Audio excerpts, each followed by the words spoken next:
I am going to show you how to register and process a prescription in the back office. First, I will show you how to process a prescription with final control or pharmacist control as a separate step. Following that, I will change my flow profile and process a similar prescription, but with the final control done as a part of the registration process instead of being a separate step. To register a prescription in the back office, I open customer service. I select customer number 1000 and I identify the customer using a driver's license. I then press New Order to create a new prescription order. And I start by selecting the doctor or the issuer as Dr. Meredith Gray. And then I select the item that Dr. Meredith prescribed. Dr. Meredith prescribed item ibuprofen 600 milligrams, strength 100. So I search by ibu 600, which is the strength, and 100 the pack size. This is a generic way to search for issued item in the system, part of the name, the strength, and a pack size in this order. I then get a list of the proposed items using the filters that I just typed in. The filter on the pack size is plus minus 10%, so 90 to 110. And the prescribed item was actually ibuprofen Tor Pharma 706300.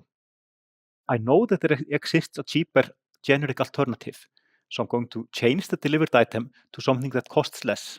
So I press the dots here, and I see all items in the same substitution group, number 100. And these are the three items here, ibuprofen Delta, Tor Pharma, and Omega. Tor Pharma what was prescribed, but Delta actually we have on stock, and it costs a lot less, so we select that as a delivered item. Now we've made a substitution, changing the delivered item to ibuprofen Delta. I then enter the dose text, 1 tablet a day, and now I've done everything needed to be able to deliver the prescription, so I confirm it. That locks it. I cannot do any changes unless I would reopen it again. The next step is to do a pick. I can use auto pick to mark the line as picked, or I can scan the pack of the item. I'm going to simulate a scan here, so I use the pick function. This opens the prescription order picking page, and I type in the item number as I don't have a scanner, 706284. This is green.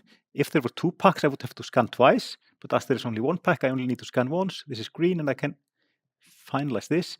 And now the pack has been scanned, and the line is marked as picked, and I'm ready to take the order to the next step, which is the pharmacist control. I do that by pressing the next step button that validates that all the necessary things have been done and moves the order into the final control. This went well, and if I look at the final control here, I see that there is 1 order waiting for final control.